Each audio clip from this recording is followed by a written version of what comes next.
오늘 신조 설교 16번째 우리 같이 한번 읽어주시면 고맙겠습니다. 우리는 정교의 분리를 믿는다. 시작. 우리는 정교의 분리를 믿는다. 우리는 국가의 권력과 종교가 분리되어야 함을 믿습니다. 이것이 우리의 신조의 16번째인데 아마 이 신조 16번째 왜 이런 것이 우리가 믿는 신조에 들어갔을까라고 조금 의아하게 생각하시는 분이 계실지 모르겠습니다. 세상의 권력과 정치가 무슨 교회와 연관이 있다고 아마 이렇게 생각하실지는 모르겠지만 굉장히 중요한 의미이기 때문에 우리 근본주의 침례교에서 미국에서도 그렇고 한국에서도 대부분 보수적인 침례교의 신조 속에는 이 사실이 꼭 들어가 있습니다. 미국에도 제가 자세하게 디테일 언급해드리진 않겠지만요, 수종 조항에 미국에서도 헌법에 명시가 되어 있습니다. 어떤 종교든지 국가의 권력과 일치돼서는 안 된다라고 오늘 제가 말씀을 드리는 부분에도 들어 있습니다. 오늘은 제 설교 시작을 이 이야기로 시작을 할까 합니다. 어떤 농부가 땅을 갈아엎고 두 종류의 씨앗을 심었습니다. 한 종류는 예쁜 씨앗이고요, 또 한 종류는 큰 나무를 이룰 수 있는 숲을 이루는 씨앗을 심었습니다. 근데 이 농부가 자기 정원에는 꽃 씨앗을 심고 정원 바깥의 들에는 큰 나무들을 기대하면서 씨앗을 심게 되었습니다. 이 농부의 기대처럼 이제 예쁜 꽃이 피고 벌과 나비가 날아드는 아주 예쁜 정원을 이 농부가 소유하게 되었습니다. 그리고 수년이 지난 후에 이 농부의 집에서 멀지 않은 가까운 곳에 이 나무 숲을 이루는 울창한 숲을 이루게 되었습니다. 근데 이 농부의 수고를 곁에서 가까이 바라보았던 이웃이 어느 날인가 이 농부의 집에 찾아와서 묻습니다. 당신 정원 참 예쁘네요. 꽃도 있고 벌도 나비도 날아들고 이렇게 예쁜 정원을 만들었으니 참 부럽습니다. 그러면서 또 하는 말이 저 들에 있는 저 숲이 우거져 있는데 이왕이면 당신 정원에도 저 나무들이 울창하게 이루어져서 그늘을 만들고 때가 되면 우리 마을 사람들이 당신 정원에 와서 파티를 열면 얼마나 좋겠습니까? 이 제안을 하더랍니다. 자, 이 제안을 들었던 농부는 빙그레 웃으면서 작은 나무는 몰라도 큰 나무들은 정원에 적합하지 않습니다. 큰 나무를 심으면 그 뿌리가 너무 길게 뻗으면 담장이 기울어지고 정원이 무너지고 더더군다나 작은 식물들은 큰 나무의 그늘에 가려서 햇볕을 받지 못하고 제대로 자라지 못하기 때문입니다. 꽃은 정원에 있어야 하고 나무는 들판 숲에 있어야 합니다. 꽃과 나무 둘 다 필요하지만 중요한 역할은 그들이 있어야 할 곳에 있는 것이 가장 아름답고 효과적입니다 라고 그럴듯하게 정확하게 대답을 했다고 합니다. 정치와 종교 동일합니다. 이 종교와 정치가 하나가 되면 좋을 것 같지요. 예를 들면 이 대한민국이 기독교를 국가의 종교로 인정한다면 우리가 이단과 구분이 되어지고 어떤 특별한 혜택을 누려서 좋을 것 같지만 결국 기독교가 국가의 종교로 비호를 받고 보호를 받는다면 타락하게 되어 있습니다. 그게 결국 세계 역사가 우리에게 보여주는 것이기 때문에 하나님은 정치와 교회를 특별히 구분하셨고 성경에서도 우리가 그 예들을 신약 성경과 구약 성경에서 찾아볼 수가 있습니다. 한 예를 제가 본론으로 들어가기 전에 한 예를 말씀드려 보겠습니다. 이스라엘 역사에서 정교의 분리를 예를 든다면 몇 가지가 있는데 그 한 가지 예를 들어서 설교를 시작합니다. 우리가 잘 아는 우시아라는 왕이 있습니다. 이사야서에도 언급이 된 왕인데요. 이 우시아는 16살 때 왕위에 올라서 장장 52년간 오랜 세월 이 남유다를 통치한 하나님 목전의 선한 왕이었습니다. 출발이 아주 좋았습니다. 겸손했고 하나님을 기쁘시게 하고 우상들을 철폐하고 하나님을 기쁘게 섬기는 나라의 리더로 왕으로서의 본분을 다했습니다. 그런데 이 우시아 왕이 점점점 통치 기간이 길어지고 백성들에게 인정받게 되자 또 다른 권력 욕에 눈이 멀어서 하나님이 금하신 이 종교적인 영역, 즉 제사장들만이 할 수 있는 영역에 왕권을 가진 것에 만족하지 못하고 이제는 제사장의 권력까지 누려야 되겠다 해서 이 우시야 왕이 성전 안에 들어가서 제사장들만 할 수 있는 분향하는 일을 하게 됩니다. 뒤늦게 그 모습을 발견했던 이스라엘의 제사장들은 황급히 우시야 왕의 분향하려던 일을 말깁니다. 못하도록. 왜냐하면 하나님이 기뻐하시는 일이 아니고 하나님이 분명히 징계가 있을 것을 염려해서 충성된 마음으로 제사장들이 우시야 왕을 권고합니다. 말깁니다. 근데 왕이었던 우시야 왕은 제사장들의 그 권고를 만류하고 끝내 자신이 분향하려고 하나님의 말씀을 무시하자 드디어 하나님이 개입하십니다. 하나님이 즉시 개입하시고 진노 가운데 이 우시야 왕의 머리부터 발끝까지 나병이 퍼지게 만듭니다. 결국 하나님의 진노를 입었던 우시야 왕은 늙어 죽을 때까지 나병으로 고생하다가 비참하게 인생을 끝마치게 되는 장면을 구약 성경에서 발견합니다. 그러므로 하나님이 정하신 종교적인, 특별히 이 기독교의 하나님이 정하신 성경적인 원리, 원칙을 넘어서서 세상적인 권력에까지 교회가, 우리 그리스도인들이 침범한다면 그것은 결코 하나님이 기뻐하시는 일이 아니다라고 생각합니다. 물론 우리 그리스도인들 개인들이 법조계에 나서고 세상의 리더의 어떤 권력층에 나서는 것 잘못된 것이 아닙니다. 그러나 교회만큼은 세상의 권력에 야합하거나 일치하거나 함께해서는 안 된다라는 것을 성경은 분명하게 보여주고 계십니다. 그래서 우리가 믿는 신조 16번째로 다시 제가 강조해 드립니다. 미국에 있는 보수적인 대부분의 교회들은 교회 홈페이지에 다 명시합니다. 우리 교회가 세상의 권력, 일반적인 세상의 권력과 일치해서는 안 된다.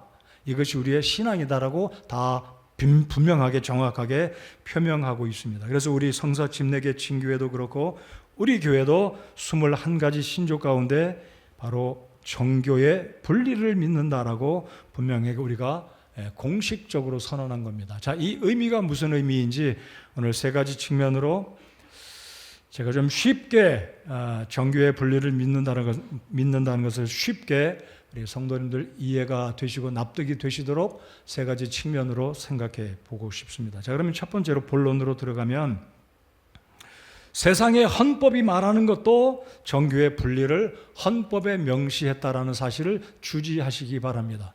미국의 수정조항에도 정교의 분리를 정확하게 언급했고요.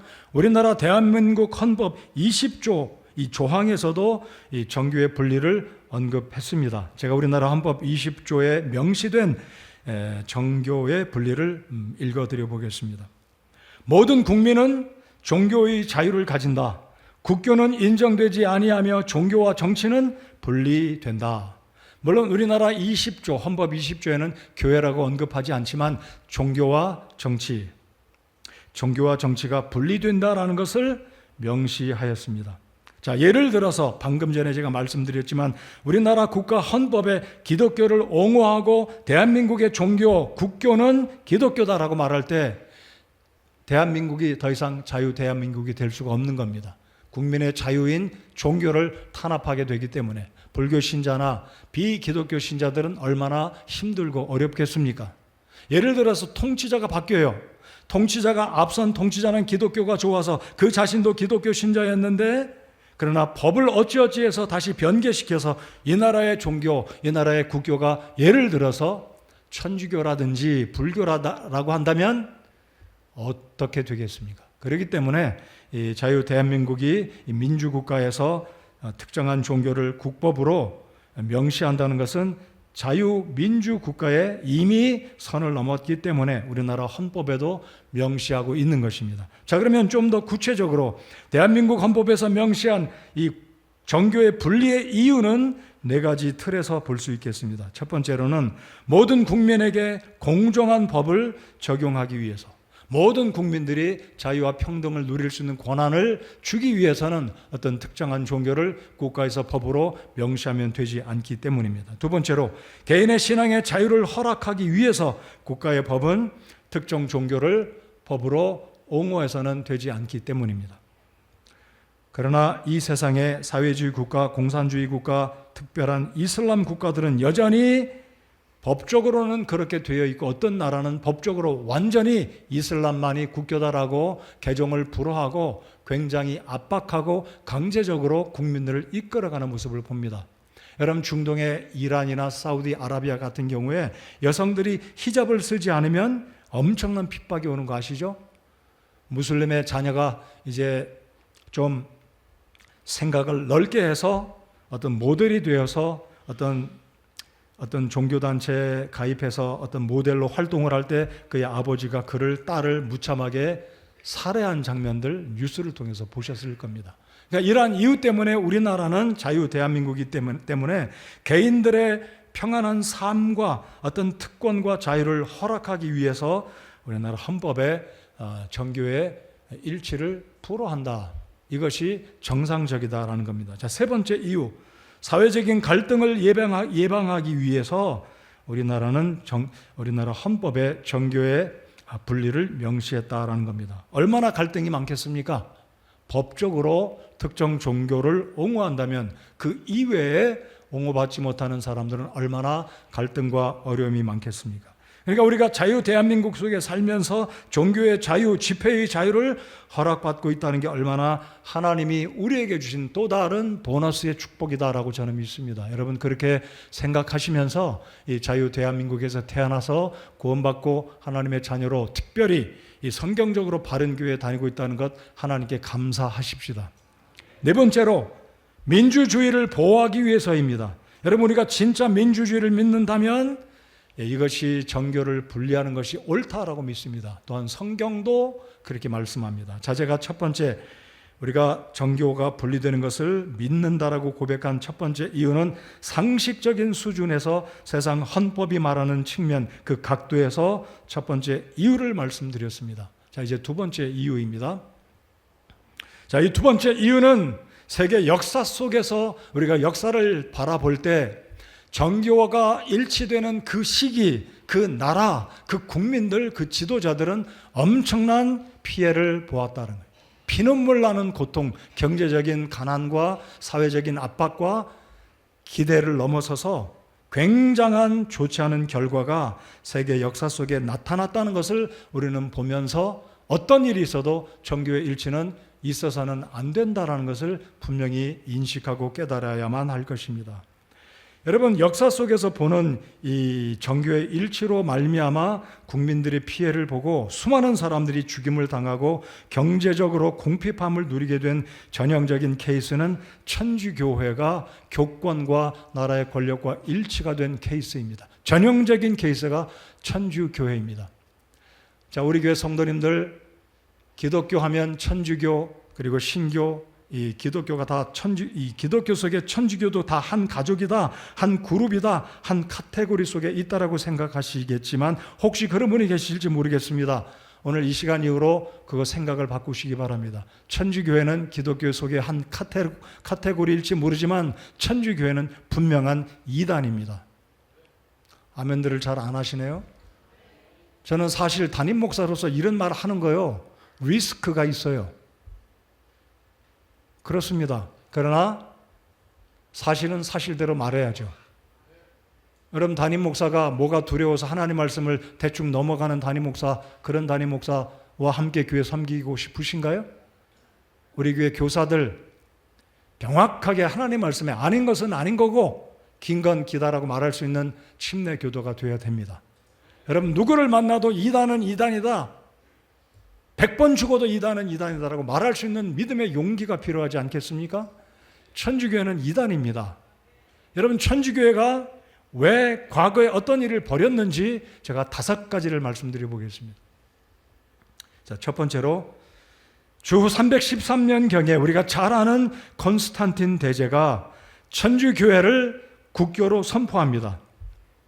자, 주후 4세기경에 천주교회가 국가교회, 캐톨릭 처치로 코스모스 교회, 우주적인 교회로 온 세상에 국가교회로 선포하면서 유럽의 많은 교회들을 이제 국교에 조인하라, 국교에 조인하지 않으면 많은 불이익과 핍박과 심지어 목숨도 잃어버릴 수 있는 것을 협박 비슷하게 하면서 엄청난 일을 꾸며나가게 되는데, 결국 이 천주교회가 국가교회에 조인하지 않은 수많은 우리 믿음의 선조들을 포함해서 소위 말하는 개혁교회, 켈빈이 아니고 그 마틴 루터가 종교개혁을 일으킨 게 16세기지 않습니까? 그러니까 4세기서부터 국가교회가 등장하면서 16세기 이르기까지 엄청난 핍박들을 이제 기독교회, 그리스도인들, 초대교회, 그 신약적인 교회를 믿는, 지난주에 제가 말씀을 드렸던 독립적이고 지방적인 그 교회를 믿는 그리스도인들과 목회자들과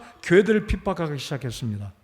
그런데 이 교황이 특별히 정치권과 결탁하게 된 것은 물론 주후 4세기경이지만은요, 이제 신성 로마 제국이 등장한 9세기경부터 적극적으로 이 교황이 세상의 권력을 자기 손안에 쥐려고 황제의 권한을 축소시키고 교황이 모든 세상의 권력의 1인자로 올라서게 됩니다.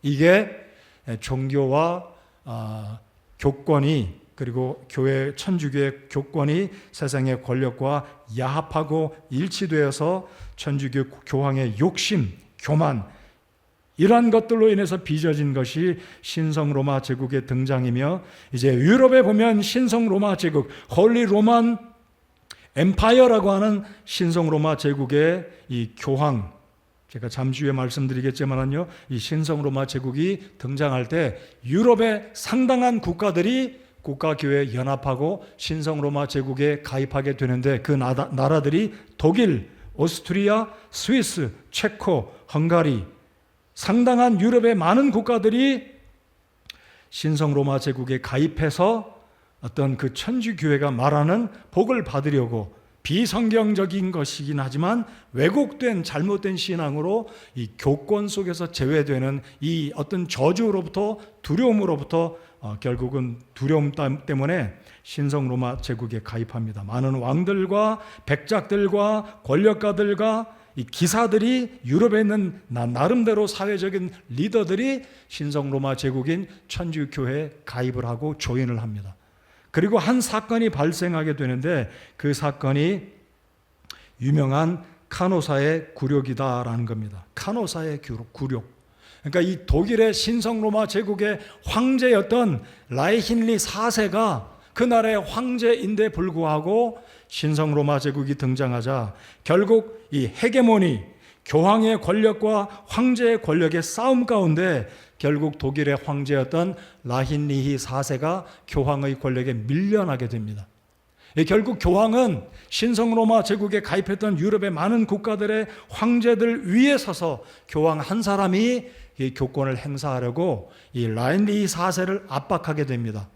자, 그러자 황제는 어떤 문제로 이제 결국은 이 교황과 이 황제가 대립이 되냐면, 사제들을 위임할 때 황제가 하는 게 아니라 이것은 천주교의 사제들을 위임한 거니까 이 교황이 해야 된다 해서 이 천주교의 교황은 그레고리 7세는 라힌리히 4세의 황제의 권력을 빼앗고 내가 성직자를 임명한다 해서 황제의 권력을 빼앗습니다. 그리고 황제의 신하들에게 라힌리히 4세를 서포트하는 것 전부 다 중단하라. 그리고 라힌리히 4세를 천주교의 교회에서 파문을 선포합니다. 그 하루아침에 라힌리히 4세는 내가 천주교회 이 교회 속에서 파문을 당했네. 나는 이단이고 사생자 같고 천국에 들어갈 수 없다는 이 두려움 때문에 벌벌벌 떨다가 결국은 긴장 관계에 있다가 결국 이 라힌리히 4세가 카노사라는 이태리에 있는 교황이 머물고 있는 성으로 찾아갑니다. 그때가 1077년 아주 추운 1월입니다. 눈보라가 휘날리는 이 성문 앞에서 교황의 옷을 벗은 채 남루한 옷을 입고 맨발로 벌벌벌 떨면서 3일 밤낮을 눈보라 가운데 무릎을 꿇고 교황에게 사죄를 구합니다.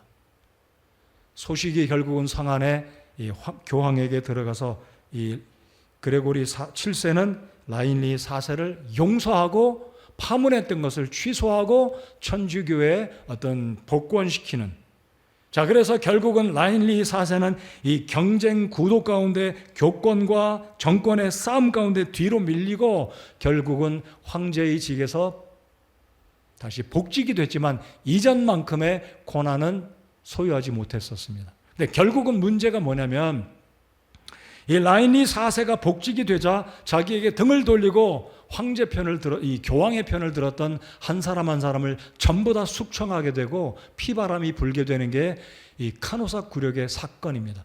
결국 이 사건으로 지속해서 유럽에 있는 많은 나라들의 황제들과 교황 간에는 이 리더십, 권력을 가지고 암투를 벌리는 긴장 구도로 가는 게 유럽의 이 정치의 어떤 모습들, 신성 로마 제국의 어떤 결과로 아픔을 겪었다라는 것이 이 천주교의 역사 가운데, 유럽의 역사 가운데 나타나는 모습들이다라는 겁니다. 또 하나, 여러분이 잘 알고 계시는 유럽의 십자군 전쟁이 있습니다. 아마 대부분은 들어보셨을 겁니다. 영화에서도 만들어졌고요. 세계 역사 가운데 가장 긴 전쟁하면 영국의 100년 전쟁을 꼽습니다. 공식적으로 인터넷에서 세계에서 가장 긴 전쟁하면 여러 종류들의 전쟁이 있지만 공식적으로는 100년 전쟁입니다. 그런데 사실은 100년보다 더 길었던 전쟁이 바로 유럽의 십자군 전쟁인데 200년이 걸려요. 200년. 자, 그러면 십자군 전쟁은 말 그대로 방패와 깃발과 기사들이 십자가의 옷을 입고 명목상 기독교를 위한 전쟁이다. 예루살렘 성지를 기독교가 점령해야 된다. 무슬림들이 예루살렘을 점령하도록 두는 것은 말이 안 된다. 라고 해서 십자가를 내걸고 중동에 있는 무슬림들을 공격해서 수많은 무죄한 중동의 무슬림 교도들을 굉장히 많이 죽이게 됩니다. 사실은 속내는 여전히 천주교 교황이 이 십자군 전쟁이라는 기치를 내걸고 유럽에 있는 이 천주교의 국가들에 속한 황제들과 기사들과 백작들, 공작들, 이 부유층의 이 사람들이 토지를 넓히고 자신들의 권력을 확장하고 백성들을 통치하기 위한 이 권력의 최고의 높은 자리에 올라가기 위한 명목으로 전쟁을 일으킨 것이 십자군 전쟁입니다. 사실은 이게 기독교를 위한다, 선교하는 측면에서가 아니다라는 거예요. 결국은 특수한 몇몇 사람들만, 그 중에 교황과 기독교의 어떤 위에 있는 그들이 거듭났다라고 말할 수는 없겠지만 모르겠습니다. 거듭난 사람들이 있었는지 없었는지. 그러나 명목상 표면적으로는 십자가를 내걸고 전쟁터에 나갔지만 실상은 여전히 이 정교의 이 연합을 통해서 특수계층의 사람들만 권력을 쥐고 세상의 부귀영화를 누리려는, 독점하려는 일부 잘못된 사람들의 이 생각으로 세계 역사 속에 십자군 전쟁이 일어나게 되었다라는 겁니다.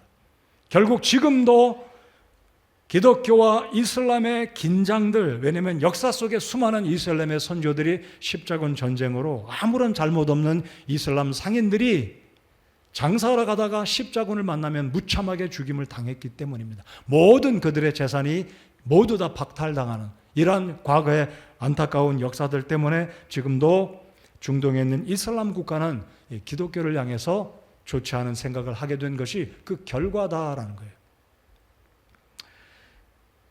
자, 세 번째로 정교가 일치함으로 나타난 세계 역사 속의 아픈 모습들 결과는 이것입니다. 종교개혁과 천주교와 개신교 사이의 종교전쟁. 말씀드린 대로 16세기에 1517년 루터가 독일에서, 그분도 독일 신부였습니다.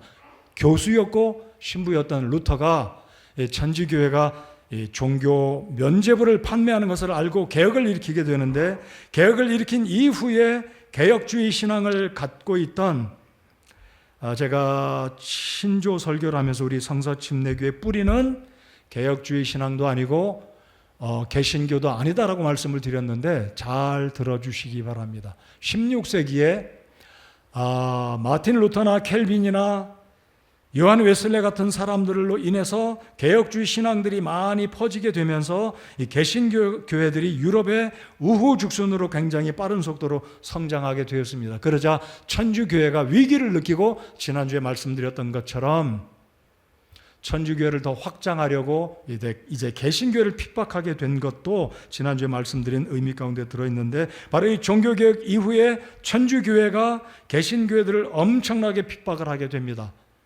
고래 싸움에 새우등 터진다는 말처럼 우리 침례교회 선조들이었던 아나베프티스트들은 스위스, 독일, 네덜란드, 오스트리아, 스위스, 굉장히 많은 우리 믿음의 선조들이 유럽의 여러 각국에 살다가 결국 개신교회 성도들과 더불어서 핍박을 받게 됐는데, 이게 바로 천주교회가 정치와 교회가 연합함으로 황제가 세상 권력까지 넘고 통치하려는 이러한 일 때문에 수많은 교회들과 성도들과 설교자들이 죽임을 당했다라는 것. 이게 결국 세계 역사를 통해서 우리가 볼 수 있는 정교의 일치로 말미암는 아픈 역사였다라는 겁니다.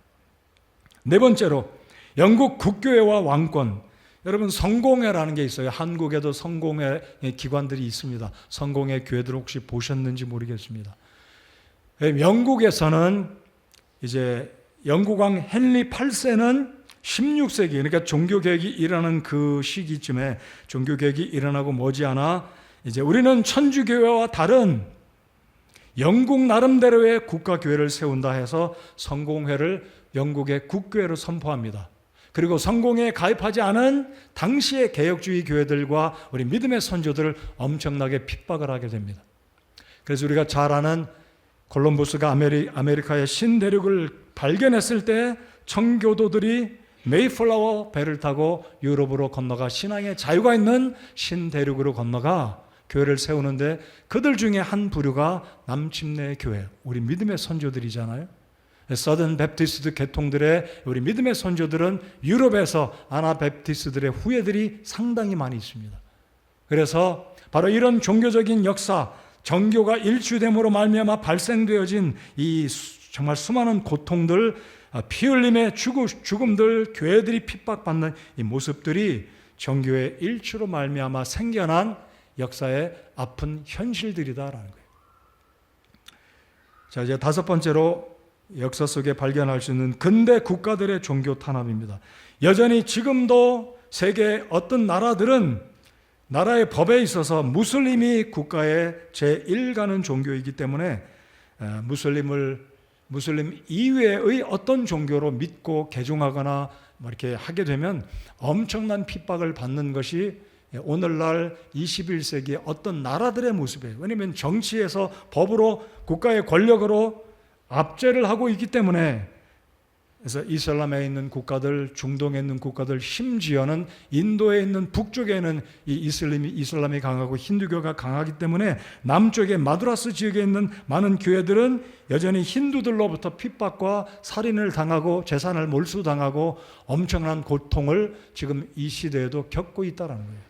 그렇기 때문에 하나님은 이러한 의미들, 이러한 이유들을 너무나 잘 알고 계시기 때문에 우리 주님께서는 성경에도, 오늘 제가 말씀을 드렸듯이 성경에도 교회와 정치와 이 종교는 분리가 돼야 된다.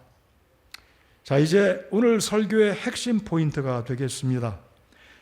정교가 분리되어야 되는 이유 세 가지 가운데 첫 번째는 일반 상식적인 측면에서, 두 번째는 세계 역사를 통해서 살펴보았다면, 이제 우리가 믿는 성경은 무엇을 말씀하시는가, 정교가 왜 분리되어야 되는가, 그 이유를 찾아보겠습니다. 다시 제가 노파심으로 그렇게 말씀드린지 모르겠습니다. 우리 교회 어떤 성도님들은 그게 나와 무슨 상관이 있습니까? 먹고 살기 바쁘고 우리 가족들 부양하기 힘들고 자녀 교육하기 힘들어 죽겠는데 정교가 분리가 뭐 이렇게 중요합니까? 라고 생각하시는지 모르겠어요. 그러나 이건 너무나 중요합니다.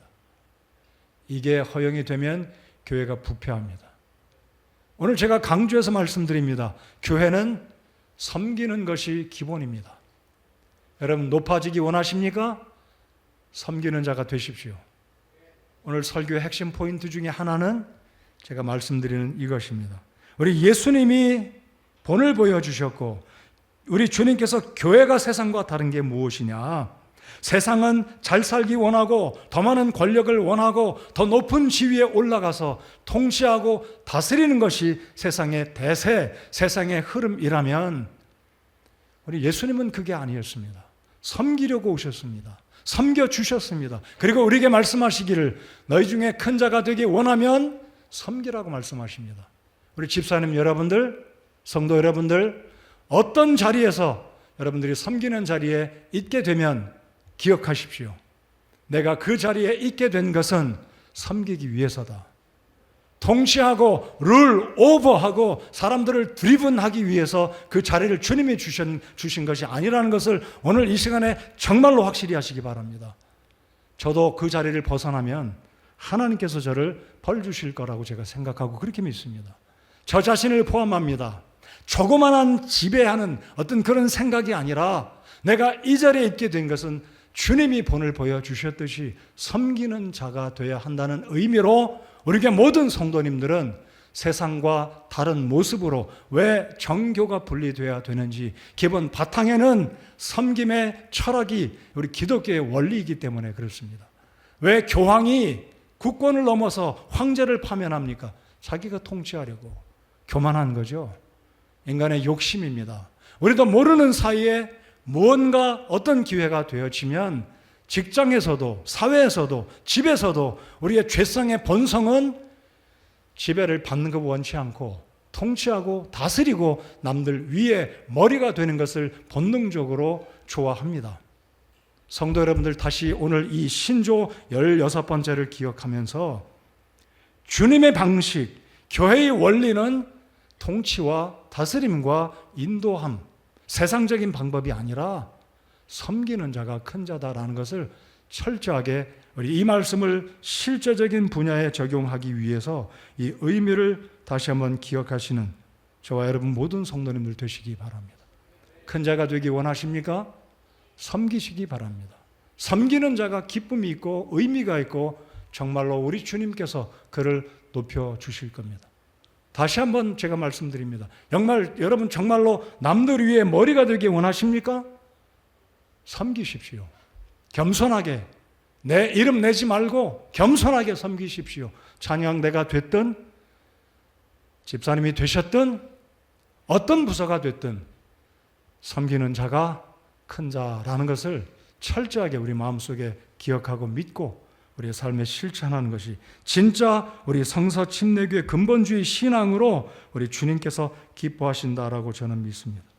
자, 이제 성경적인 배경에서 왜 우리가 종교의 일치를 반대해야 되는지 세 가지 말씀드리겠습니다. 오늘 설교 대지도 세 가지입니다. 성경적인 이유 세 가지. 첫 번째는 예수님도 종교를 분리하셨습니다. 두 번째, 교회의 존재 목적과 사명이 정교와 분리되어야 되는, 다시 말씀드리면 우리는 섬김이기 때문에 남들을 드라이브하고 드리븐하는 퍼슨이 아니라 섬기기 위해서 우리는 정교가 분리되어야 됨을 믿고, 세 번째 마지막으로 성경이 세상과의 분리를 명령하고 있기 때문에 성경은 정교를 분리해야 된다라고 명확하게 말씀하고 있습니다. 자, 그러면 첫 번째로 예수님도 정교를 분리하셨다는 의미 한 사례를 말씀드려 보겠습니다. 여러분, 예수님을 시기 질투했던 왜입니까? 대제사장, 서기관, 사두개인, 바리새인들 배 아파서 못 참습니다. 왜냐하면 수많은 유대인들이 예전에는 그런 적이 없거든요. 자신들에게 와야 허락받아야 유월절 제물을 예루살렘 성전에 가서 드릴 수 있거든요. 제사장에게 잘 보여야 출세하거든요. 서기관들과 잘해야 높은 지위에 올라가거든요. 율법주의자들에게 잘 보여야 자식들이, 딸들이 성공하거든요. 근데 예수님이 출현하자 모든 유대인들이 예수님만 따라갑니다. 예수님은 새로운 법을 말씀하십니다. 남들이 오리를 가져가면 심리까지 가라, 겉옷을 빼앗거든 속옷까지 내놓으라. 예수님이 신기한 말씀을 전하시는데 들어보니까 맞거든요. 그리고 뿐만 아니라 수많은 유대인들이 예수님을 앙모하고 추앙하고 따라가거든요. 여기에 질투를 느끼기 시작했던 대제사장과 서기관과 바리새인과 사두개인들은 위기를 느끼지 않을 수가 없습니다. 예수님께서 말씀하십니다. 나는 하늘에서 내려온 빵이다. 나는 너희를 위해서 생명을 내놓으려고 왔다. 예수님의 말씀을 들으니까 정말로 이전에 이 유대주의자들, 그들의 리더들이 전했던 말씀을 뛰어넘는 참된 복음을 이들이 들었거든요. 예수님께서 말씀하십니다. 나와 아버지는 하나이니라. 내가 아버지 안에 있고 아버지가 내 안에 있고 아브라함이 있기 전에 내가 있었느니라. 여러분이 잘 아시는 것처럼 그 말씀을 들었던 유대인들이 분노하기 시작합니다. 아니 30도 못된 네가 우리 조상 아브라함이 있기 전부터 있었다고? 내가 어찌 참남한 말을 하느냐? 예수님을 죽이려고 결심을 합니다. 그때부터 죽이려고 결심을 합니다. 예수님은 이런 이들의 상황을 다 아시고, 자, 한 번은 복음서에 보면 예수님을 이제 굴욕을 주려고, 예수님을 함정에 빠뜨리려고 이런 질문을 하지 않습니까? 예수요, 우리가 이 나라에 살고 있는데 세금을 내는 게 맞습니까? 안 맞습니까? 내야 됩니까? 말아야 됩니까?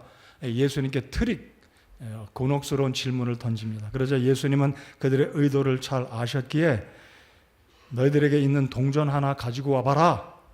사람들이 예수님께 건넸던 동전은 1드라크마, 1데나리움. 그리고 그 동전에는 사진을 보여주시면 이 로마 황제 티베리우스 황제의 얼굴이 조각된, 사실 이 동전은 그 당시의 동전은 아닙니다. 왜냐하면 조각이 너무나 이 주형, 이 쇠로 주조한 이 동전이 너무나 깔끔하잖아요. 네, 이것은 당시에 이 카이사의 얼굴이 들어간 이 동전을 오늘 이 시대에 잘 만든 동전이고요. 사실 그 당시에 주조한 동전은 아닙니다. 아무튼 예수님이 사람들에게 가져오라고 한 동전의 한쪽에는 그 당시에 티베리우스 황제 얼굴이 있었습니다. 그래서 모든 사람들은 이 황제가 누구인지, 카이사의 것인지 알아요. 그래서 예수님 말씀하십니다. 카이사의 것은 카이사에게 세금을 내야 된다. 이 로마 제국에 있는 이 팔레스타인에 있는 이스라엘 백성들아, 로마 제국의 식민 국가인 여러분들은 로마 황제에게 세금을 내야 되는 것이 마땅하다라고 말씀하시면서 당시의 국가 권력을 인정하신 겁니다. 안 돼. 이 나라 가짜야. 이 나라 어용이야. 내가 왕이지. 우리 힘 합쳐서 로마 당국을 몰아내자. 주님은 그렇게 백성들에게 한 번도 가르치시지 않으셨습니다. 인정하셨습니다. 로마서 13장에 있는 말씀처럼 모든 세상의 권력들은 하나님께서 주신 것이다 인정하셨어요. 그러면서 동시에 카이사의 것은 카이사에게, 하나님의 것은 하나님께 바치라. 두 가지 법을 말씀하셨습니다. 유대인들로서는 유대인들이 지켜야 될 하나님의 법을, 주님의 말씀을 지켜야 될 것을 말씀하셨고, 당대의 지도자의 권력을 주님께서 넘보거나 빼앗으려고 하지 않으셨어요. 인정하셨습니다. 자, 이 의미는 예수님도 정교의 분리를 이 구절을 통해, 이 사건을 통해서 언급하셨다라는 겁니다. 여러분, 예수님은 놀라운 말씀을 하십니다. 이 요한복음 18장 36절을 같이 읽어보시겠습니다. 이 말씀을 읽으시면서 우리는 어떤 정신으로 살아가야 하는지 오늘 이 시간에 우리 국민의 한 사람의 정체성을 분명하게 하실 수 있기 바랍니다. 같이 읽겠습니다. 시작.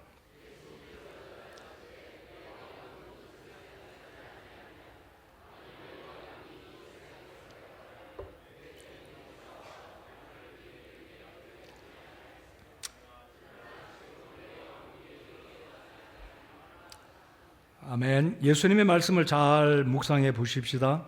내 왕국은 이 로만 엠파이어가 아니었습니다. 내 왕국은 이 세상에 속하지 아니하니라. 예수님께서 출생하셨을 그 당시에는 이미 로마 제국이 유럽과 팔레스타인을 점령한 로마 제국이었습니다.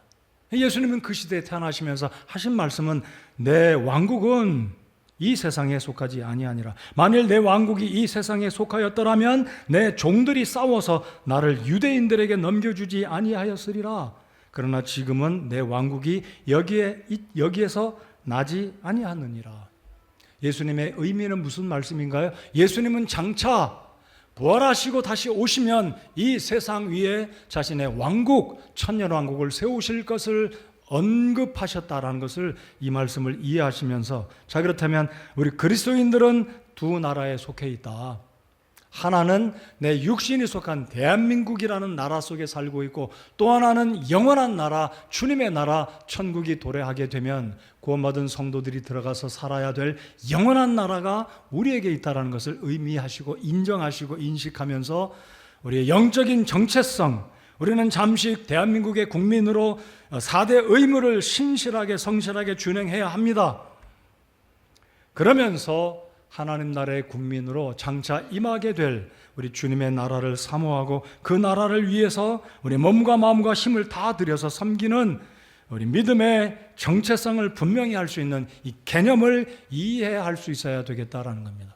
그러니까 예수님은 두 왕국이 있음을 인정하셨어요. 내 나라, 진짜 나라는 예수님이 다윗의 후손으로 유대인 중에 한 사람으로 오셨지만 주님은 분명히 내 나라는 세상에 속하지 않았다. 자, 그래서 이제 예수님도 정교를 분리하셨고 또 다른 나라가 있음을 주님이 언급하셨습니다. 그래서 이런 사실을 미루어 볼 때 예수님은 정교의 일치를 인정하지 않으셨습니다. 자, 두 번째로 우리 교회의 존재 목적과 이 세상의 권력과 세상의 권력, 세상의 정부가 존재하는 목적과 의무, 사명이 분명히 다르다라는 겁니다. 여러분, 우리 교회는 예수님의 몸입니다. 우리 지난주에 말씀 들으셨죠? 여러분, 우리가 교회입니다. 여러분 각자가 교회입니다. 맞습니까? 자, 그렇다면 교회는 정부와 상관이 없어요. 정부와 속해 있지 않습니다. 어떤 상황에서도 절대로 교회는 정부와 연관이 없는 거룩한 하나님의 교회이자 예수님의 몸이고 예수님의 신부임을 믿습니다. 그렇기 때문에 교회 존재의 목적과 우리 주님께서 우리 교회에 주신 사명이 근본적으로 다르다는 거예요. 우리 대한민국 사람으로 우리는 병역의 의무, 납세의 의무, 여러 가지 4대 의무를 준행해야 되지만 우리 모든 구원받은 성도 여러분들, 이 교회에 속한 여러분 한 분 한 분은 교회에 속한 하나님 나라의 일꾼으로 서로 다른 정체성과 서로 다른 사명과 목적을 가지고 살아가고 있다라는 겁니다. 여러분, 교회의 목적은 무엇입니까? 하나님의 왕국을 세우는 겁니다. 마태복음 6장에서 주님 말씀하신 것처럼 너희는 먼저 주님의 왕국과 하나님의 왕국과 그분의 의를 구하라고 말씀하셨습니다. 그렇게 살아가셔야 합니까? 그렇게 살아가야 하는 것이 마땅하다고 믿으십니까? 그렇습니다. 4대 의무도 지켜야 하지만 그리스도인의 의무를 지키는 것이 구원받은 사람, 교회로서의 목적이고 우리 그룹의 목적이고 개개인들의 목적이며 사명이다라는 겁니다. 자, 오늘 말씀, 본문의 말씀 17절을 한번 보시겠습니다. 주가 말하노라. 자, 지금 바울이 말하잖아요. 고린도 교회 바울이 말합니다. 근데 바울이 말합니다. 주가 말하노라.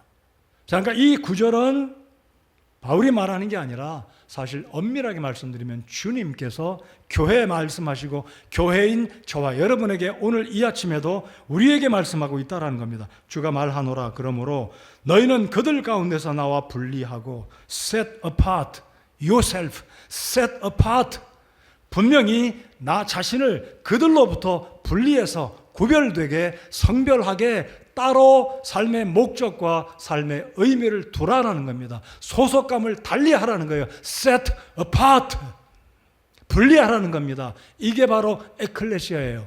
분리하라. 여러분, 에클레시아는 지난주에도 말씀드렸듯이 분리된 겁니다.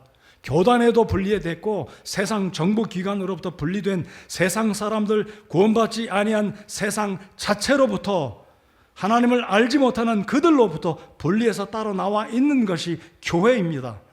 그렇기 때문에 하나님 말씀은 교회가 세상 기관에 절대적으로 속해 있을 수 없고 손잡을 수 없어요.